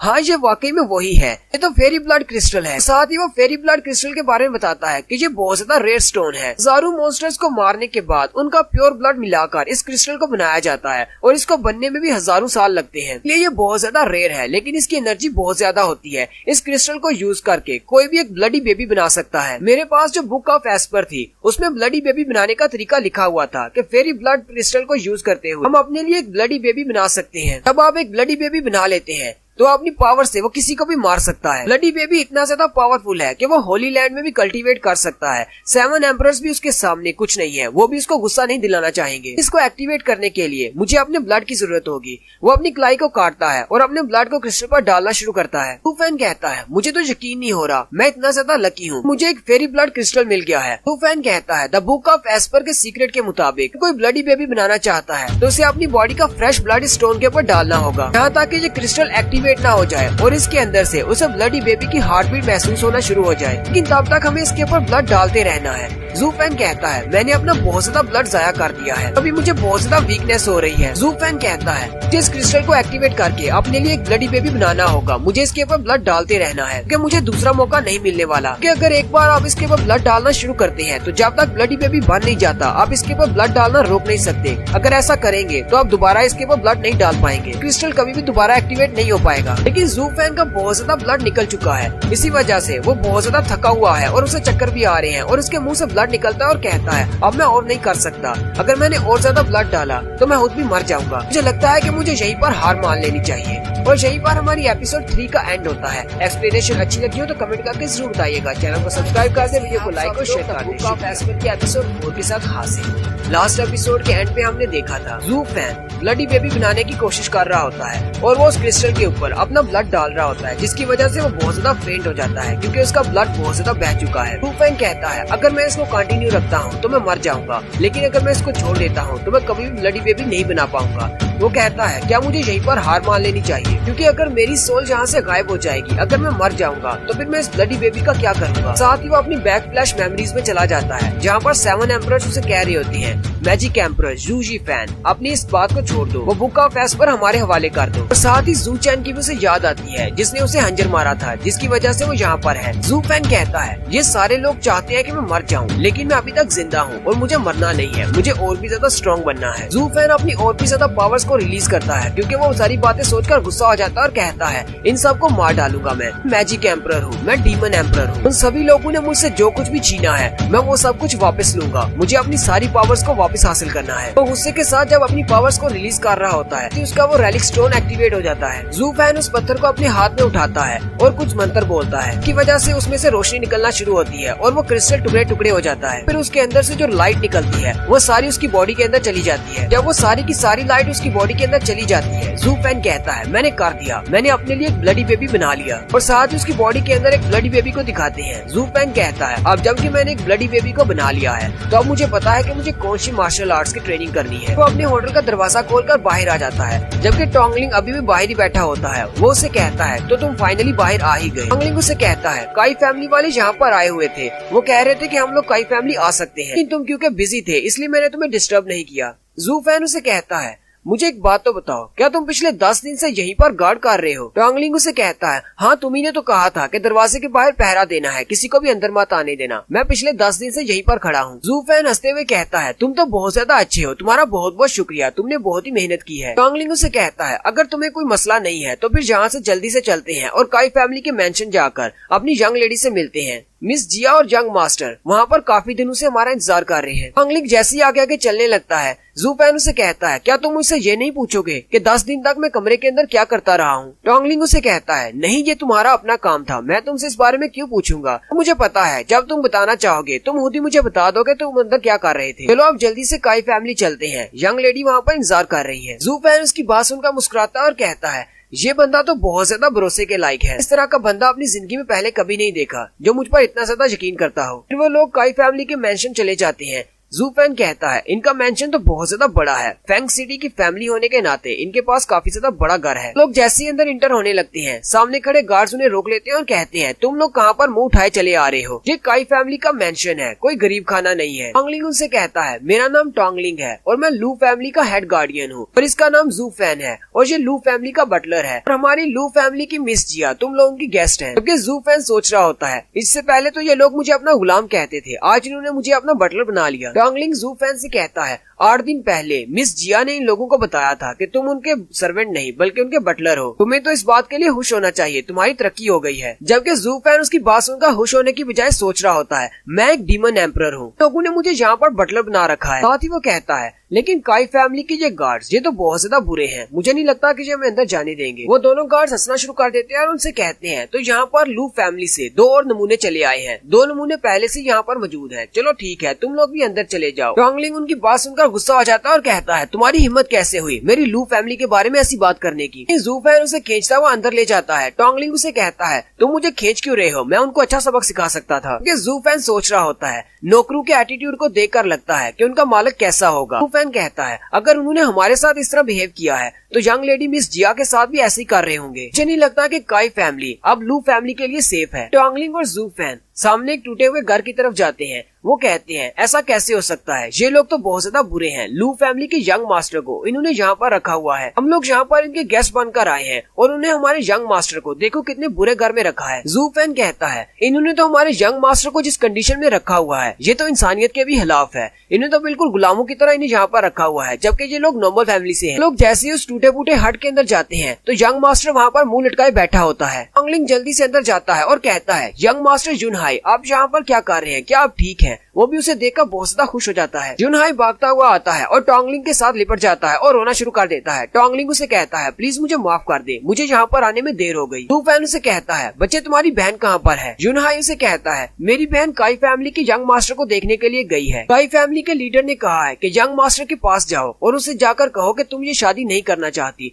जू फैन गुस्सा हो जाता है और कहता है इनका एटीट्यूड तो बहुत ज्यादा बुरा है, ये तो अपनी बेइज्जती करवाने के बराबर है। इस जिया खुद जाकर यंग मास्टर से कहे कि वो ये शादी नहीं करना जाना चाहती। लू फैन जल्दी से युनहाई का हाथ पकड़ता है और कहता है चलो मुझे जल्दी से अपनी बहन के पास लेकर चलो। लू फैन बहुत ज्यादा गुस्से में होता है और कहता है इन लोगों की हिम्मत कैसे हुई मेरी लू फैमिली के साथ पंगा लेने की। नेक्स्ट सीन काई फैमिली के गार्डन का दिखाया जाता है जहाँ पर यंग मास्टर एक लड़की के साथ खेल रहा होता है कि मिस जिया भी वहाँ पर आ जाती है। मिस जिया उसे कहती है जाओ टिंग मुझे तुमसे बात करनी है। वो उसे कहता है मिस जिया मैंने तुमसे पहले ही कह दिया था कि हमारा तुमसे कोई ताल्लुक नहीं, तो तुम मेरी फियांसे भी नहीं हो, तुम्हें इस बात की समझ क्यों नहीं आती? अब चुपचाप यहाँ से वापस क्यों नहीं चली जाती? अब मैं सिर्फ इस लड़की से प्यार करता हूँ, इसका नाम मिस जुन है। मिस जुन भी उसे कहती है क्या तुम्हें समझ नहीं आ रही? उसने तुम्हें साफ साफ कह दिया है कि वो तुम्हें पसंद नहीं करता बल्कि वो मुझसे प्यार करता है, अब तुम यहाँ से दफा क्यों नहीं हो जाती? साथ ही वो दोनों हंसना शुरू कर देते हैं। मिस जिया उसे कहती है लेकिन तुम ऐसा कैसे कर सकते हो? तुम इस शादी को कैंसिल कैसे कर सकते हो? क्या तुम्हें याद नहीं हम दोनों की ब्यूटीफुल मेमोरीज जो हम दोनों ने वक्त साथ गुजारा है, हम दोनों फैमिलीज कितनी अच्छे से रहती थी। जाओ टिंग उसे कहता है अब मुझे पता है कि लू फैमिली मुश्किल में है और तुम चाहती हो कि तुम मुझसे शादी करके अपनी लू फैमिली की हेल्प कर लोगी। तुम्हारी लू फैमिली का मसला इसका मुझसे कोई ताल्लुक नहीं, इसलिए यहाँ से चली जाओ, मैं तुम्हारी लू फैमिली की हेल्प नहीं कर सकता। मिस जिया फिर से उसे कहती है क्या तुम ये सारी बातें भूल चुके हो? हम दोनों इकट्ठे बड़े हुए हैं, इकट्ठे खेलते कूदते रहे हैं, मैं तुमसे भीख मांगती हूँ, प्लीज मेरी लू फैमिली की हेल्प कर दो। उसी वक्त मिस जून आगे बढ़ती है और मिस जिया के चेहरे पर एक जोरदार थप्पड़ मारती है। उसे कहती है कमीनी तुझे समझ क्यों नहीं आती? मैंने तुझसे कहा ना कि यहाँ से दफा हो जाओ, जाओ टिंग अब सिर्फ मेरा है। साथ ही वो गुस्से के साथ जाओ टिंग से कहती है अगर फ्यूचर में मैंने तुम्हें इस लड़की के साथ देख लिया तो मैं तुम्हें भी नहीं छोड़ूंगी, इसलिए इस लड़की से दूर रहना। जाओ टिंग उसे कहता है तुम्हें परेशान होने की जरूरत नहीं, मेरी आंखों में सिर्फ तुम ही बसी हुई हो, मैं सिर्फ तुमसे प्यार करता हूँ, बाकी सारी औरतें तो मेरी आंखों में सिर्फ कचरे की तरह हैं। मिस जिया रोना शुरू कर देती है और कहती है अब मैं क्या करूँ? अब मैं अपनी लू फैमिली को बचाने के लिए क्या कर सकती हूँ? मैं तो किसी के सामने भी अपने घुटने टेकने को तैयार हूँ। मिस जिया जैसे ही अपने घुटने टेक कर उनसे मदद की भीख मांगने लगती है, वहीं पर जू फैन आ जाता है और वो आते ही उन दोनों के चेहरे पर डबल स्लैप लगाता है,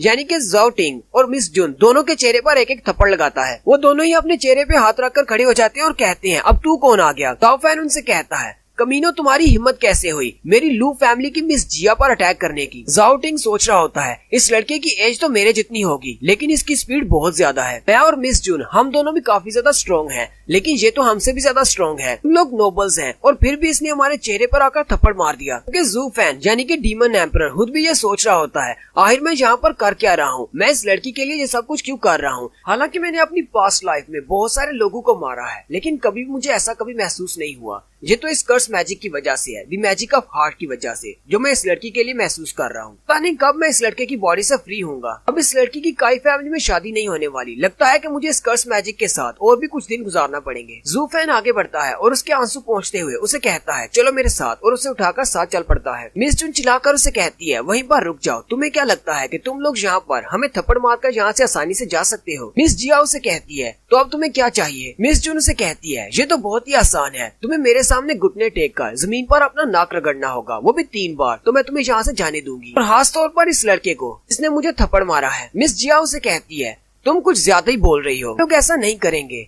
जाओ टिंग भी उसे कहता है तुम्हें ऐसा करना पड़ेगा, तुम अपनी फैमिली का नाम क्यों खराब कर रही हो? जल्दी से ऐसा कर दो वरना तुम यहाँ से नहीं जा पाओगी। और साथ ही वो उसे धमकी देते हुए कहता है तुम्हें ये बात नहीं भूलनी चाहिए, तुम यहाँ पर अकेली नहीं हो, तुम्हारा छोटा भाई भी तुम्हारे साथ है, तुम्हारी वजह से वो भी मारा जाएगा। ये बात सुनकर मिस जिया बहुत ज्यादा घबरा जाती है। टोंगलिंग उसे कहता है तुम लोग बहुत ज्यादा बुरे हो, हम लोग ऐसा नहीं करेंगे। जबकि मिस जिया अपने छोटे भाई को गले से लगाते हुए कहती है मैं अपने भाई के लिए कुछ भी करूंगी। ये सुन के वो दोनों बहुत ज्यादा खुश हो जाते हैं, लेकिन जू फैन गुस्सा हो जाता है और बड़ी स्पीड के साथ उन पर अटैक करने के लिए आगे बढ़ता है। जू फैन उन दोनों के चेहरे पे अपना हाथ रखते हुए उन दोनों के सर को नीचे जमीन में दबा देता है और कहता है अब तुम दोनों अपने घुटनों पर हो और नाक रगड़ो। इस बात से मिस जून बहुत ज्यादा गुस्सा होती है, वो दोनों उसके सामने घुटने टेक कर बैठी होती है, जबकि जू फैन उन दोनों के सामने खड़ा होता है। मिस जून उसे कहती है अब अगर तुम सब लोग मिलकर मेरे सामने घुटने टेक कर माफी भी मांगोगे, मैं तुम सब लोगों को यहाँ से नहीं जाने दूंगी। जू फैन को उसकी बात सुनकर फिर से गुस्सा आता है और वो किक मारते हुए जाओ टिंग को पीछे की तरफ फेंकता है, जो कि मिस जून के साथ टकराता है। क्योंकि लू फैमिली के तीनों लोग ये देखकर बहुत ज्यादा हैरान परेशान होते हैं कि ये कर क्या रहा है। जू फैन उनसे कहता है तुम लोगों को क्या लगता है कि मैं तुम्हारे सामने घुटने टेकूंगा? तुम लोग इस लायक नहीं हो। इसी वक्त काई फैमिली के लीडर बाहर निकल आते हैं और कहते हैं मेरी फैमिली के साथ किसने पंगा लेने की कोशिश की है, कौन है वो? मिस जिया, टोंगलिंग और युनहाई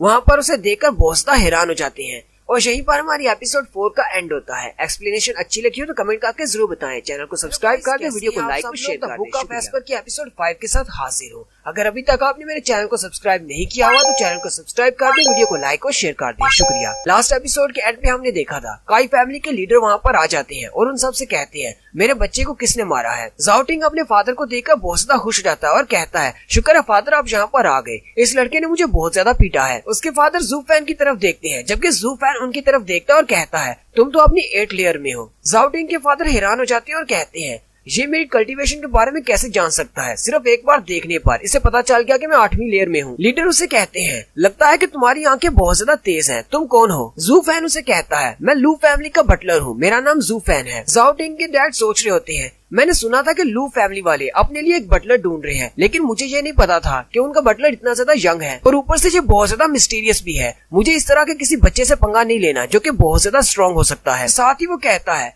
लेकिन मुझे डरने की क्या जरूरत है, मेरे साथ भी एक पावर हाउस है, मिस जून की फैमिली मुझे सपोर्ट करेगी। मिस जून आगे बढ़ती है और अंकल काई से कहती है अंकल काई आपको इन सब को सजा देनी होगी, इसने मुझे थप्पड़ मारा है। अंकल काई उसके सर पे हाथ रखते हैं और कहते हैं तुम्हें डरने की जरूरत नहीं, मैं यहाँ पर आ गया हूँ, मैं सब कुछ संभाल लूंगा। मास्टर काई मिस जिया से कहते हैं मैं तुम्हारी फैमिली के साथ बहुत ज्यादा अच्छे से पेश आया, उनके मरने के बाद मैंने तुम्हारे साथ भी अच्छे से पेश आया और तुम्हारे भाई का भी ख्याल रखा, लेकिन मुझे लगता है कि आगे से तुम मेरे साथ अच्छे से पेश नहीं आ रही। ज़ू फैन मिस जिया के पास चला जाता है और मास्टर काई से कहता है लगता है कि आपका दिमाग खराब हो गया है, कुछ ज्यादा ही बुढ़े हो गए हैं जो आपको इतनी भी समझ नहीं आ रही कि आप एक छोटी लड़की को तंग कर रहे हैं। ज़ू फैन मिस जिया के सामने खड़ा हो जाता है और मास्टर काई से कहता है अगर तुम्हें इससे कुछ कहना है तो इसकी बजाय मुझसे कहो, और रही बात तुम्हारे अच्छे होने की, वो तो हम सबको पता है कि तुम कितने ज्यादा अच्छे हो, इसलिए नाटक करने की जरूरत नहीं है। तुमने मैरिज कॉन्ट्रैक्ट को कैंसिल कर दिया है, अब हमारा तुम्हारी फैमिली के साथ कोई ताल्लुक नहीं। मास्टर काई उसे कहते हैं हाँ ठीक है तुम तो काफी ज्यादा समझदार लगते हो, अब मैं तुम्हें साफ साफ बताता हूँ कि तुम सब लोगों की जिंदगी मेरे हाथ में है, तुम्हारे पास सिर्फ 2 ही ऑप्शंस हैं, या तो मेरे साथ फाइट करो या फिर चुपचाप मर जाओ। डोंगलिंग मास्टर काई से कहता है तुम्हारे पास 8 लेयर की पावर है,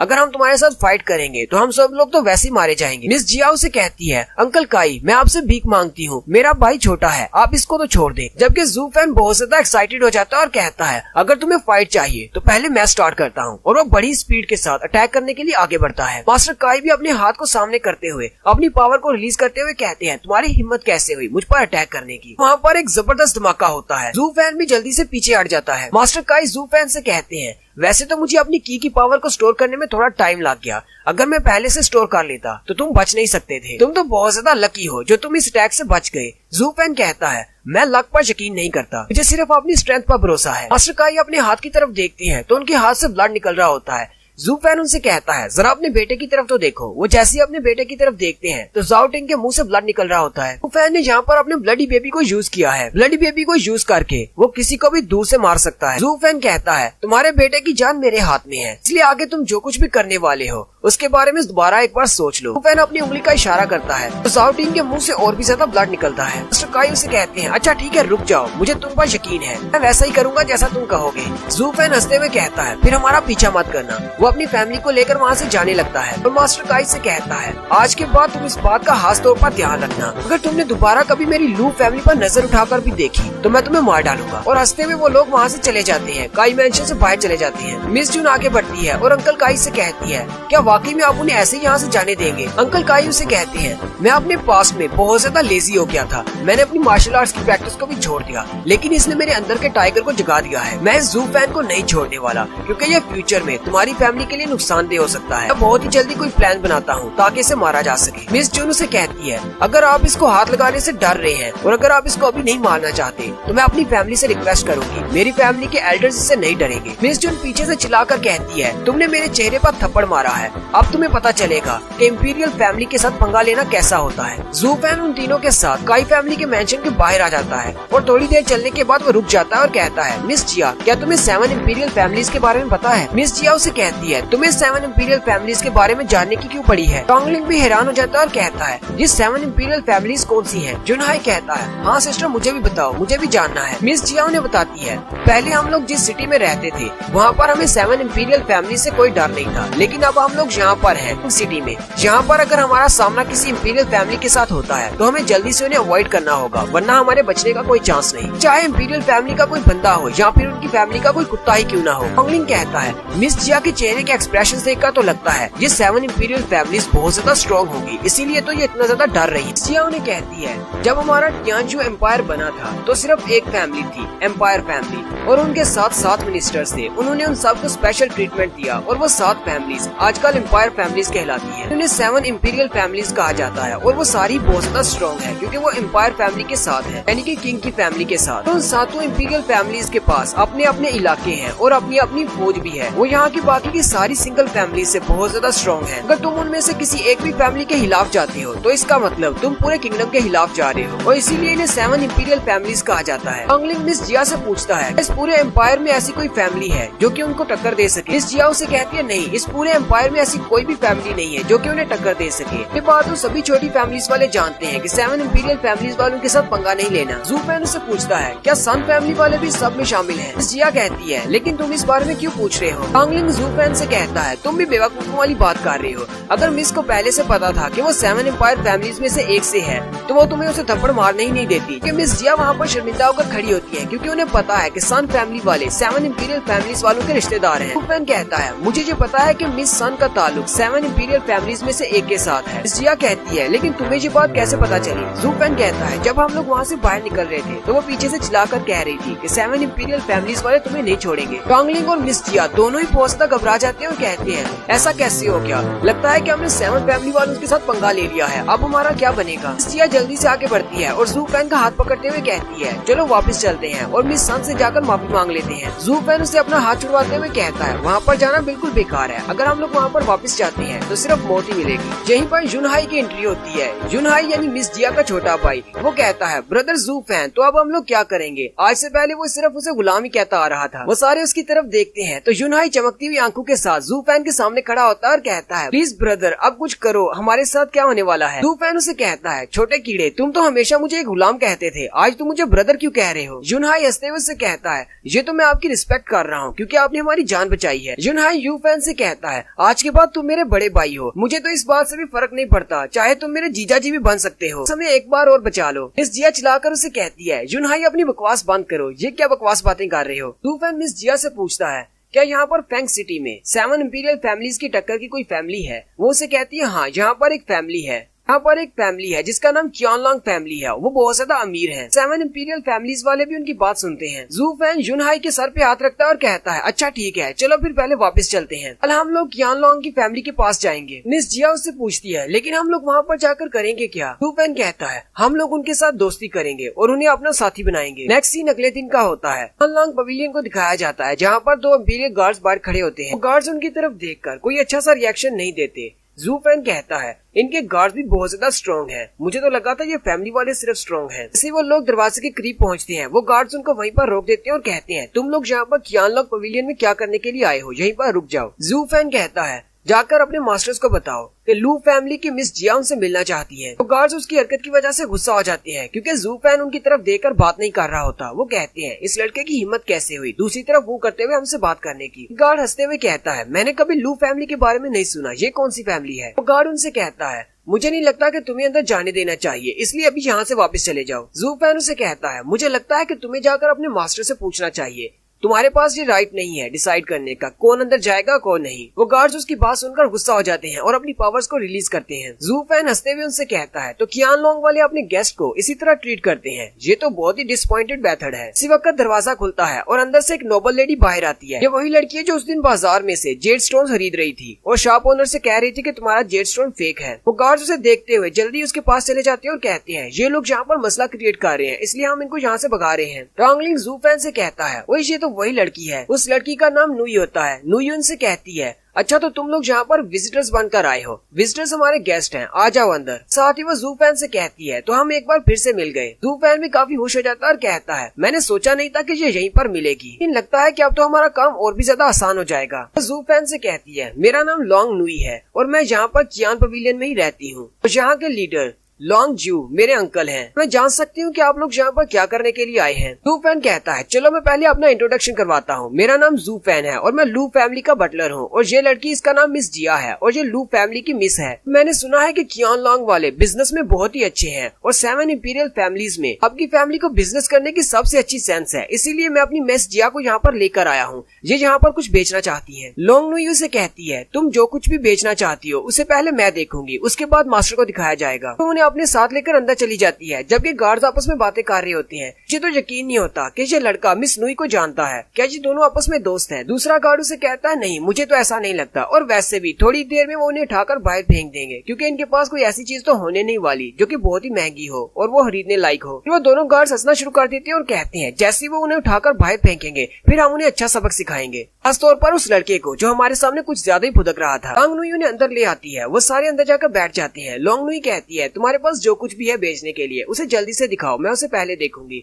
जू फैन उसकी तरफ देखता और कहता है ये मुझे इतनी ज्यादा होशियार तो नहीं लगती लेकिन फिर भी काफी ज्यादा अच्छी है। जू फैन कहता है हालांकि ये लड़की एक नोबल फैमिली से है लेकिन बिजनेस के मामले में ये मुझसे आगे नहीं निकल सकती। वो अपने पास एक कागज पे लाता है और कहता है हम लोग इसे बेचना चाहते हैं। लॉन्ग नुई जैसे ही उस कागज पर लिखी हुई फॉर्मेशन को देखती है तो बहुत ज्यादा हैरान हो जाती है और कहती है ये तो वाकई में फर्स्ट लेवल फॉर्मेशन है। डोंगलिंग मिस जिया से कहता है कागज के ऊपर जो कुछ भी लिखा हुआ है रात को जू फैन लिख रहा था। जिया कहती है हाँ मुझे भी पता है लेकिन मिस नुई को तो देखो वो उसे कितना सीरियसली देख रही है। लॉन्ग नुई इस फॉर्मेशन को देखने के बाद जू फैन से कहती है चलो जू फैन अपनी कीमत बताओ। जू फैन कहता है मुझे नहीं पता, आप ही बताओ आप कितना रेट लगाओगी। नुई से कहती है मैं तुम्हें इसके 10,000 स्पिरिचुअल स्टोन्स दूंगी। बस उनके टोंगलिंग और मिस जिया दोनों ही बहुत ज्यादा हैरान हो जाते हैं जबकि जू फैन मुस्कुराते हुए उससे कहता है सिर्फ 10,000 ये तो बहुत ज्यादा कम है। अगर आप मुझे सही कीमत नहीं देंगी तो मैं ये फॉर्मेशन आपको नहीं बेचूंगा, हम लोग यहाँ से जा रहे हैं। मिस नुई से कहती है नहीं मुझे लगता है कि 1 लाख बिल्कुल ठीक रहेगा। सॉरी मैंने पहले 10,000 कहा था, वो 1 लाख कह रही थी। स्नोयू से कहती है ये तो सिर्फ एक हाथ से बनाया हुआ स्केच है, पता नहीं ये असली भी होगा या नहीं, इसलिए मेरे ख्याल में तो 1 लाख स्पिरिचुअल स्टोन्स बिल्कुल परफेक्ट कीमत है इसकी। जू फैन कहता है मुझे हंसने पर मजबूर मत करो,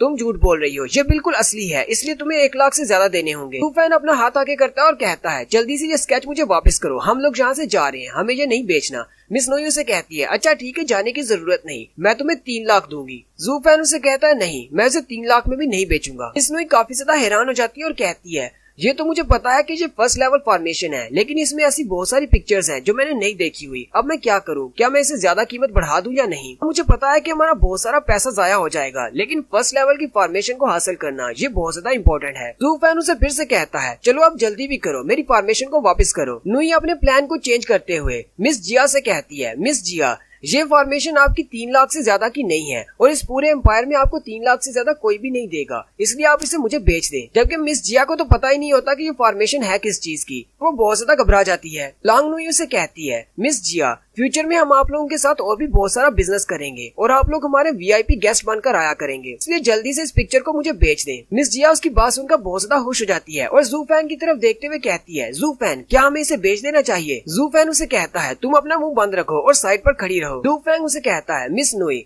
मैं इस फैमिली का बटलर हूँ और सारी मैनेजमेंट मैं ही करता हूँ, इसलिए प्लीज मेरे स्केच को वापस कर दे, मैं आपको नहीं बेचना चाहता। लॉन्ग नुई से कहती है अच्छा ठीक है ये लो अपनी फॉर्मेशन वापस ले लो। जू फैन उसके हाथ से अपना स्केच वापस ले लेता है। मिस नुई से कहती है इस पूरे एम्पायर में कोई भी तुम्हें से ये 3 लाख से ज्यादा में नहीं खरीदेगा। जू फैन उसे कहता है मुझे लगता है कि शायद तुम यहाँ पर मुझे धमका रही हो कि कोई भी हमसे ये नहीं खरीदेगा। जू फैन उसे कहता है मुझे नहीं लगता कि मुझे यहाँ से जाना चाहिए, मुझे हमारे मास्टर से मिलना है, जाओ जाकर अपने मास्टर को बुला कर लाओ, फिर देखते हैं तुम्हारे मास्टर इसकी कितनी प्राइस लगाते हैं। मिस नोई से कहती है नहीं मैं अपने मास्टर को नहीं बुला कर लाऊंगी, मैंने तुम्हें कहा ना कि हम लोग इसे सिर्फ 3 लाख में ही खरीदेंगे। जू फैन से कहता है नहीं जाओ अपने मास्टर को बुला कर लाओ। नोई से कहती है अच्छा ठीक है मैं जाती हूँ, मैं अपने मास्टर को बुला कर लाती हूँ, तुम लोग यहीं पर रुकना। थोड़ी देर के बाद वो अपने मास्टर को बुलाकर ले आती है। उसके मास्टर का नाम लॉन्ग जियो होता है। जू फैन उसकी तरफ देखता है और कहता है मुझे लगा ही था कि कियान लॉन्ग का मास्टर बहुत ज्यादा स्ट्रॉन्ग होगा और ये वाकई में काफी स्ट्रॉन्ग है। जू फैन कहता है इसकी कल्टीवेशन पावर तो काई फैमिली के हेड से बहुत ज्यादा है, यहाँ तक कि मैं इसकी कल्टीवेशन लेवल को सेंस भी नहीं कर पा रहा। मास्टर जियो आते ही सबसे पहले मिस जिया से ग्रीट करते हैं। मिस जिया भी उन्हें हेलो बोलती है। मास्टर जियो से कहते हैं तो जू फैन तुम लू फैमिली के नए बटलर हो और सारे मामला तुम ही हैंडल करते हो, चलो फिर बैठो बिजनेस डील करते हैं। मास्टर जियो जू फैन से कहते हैं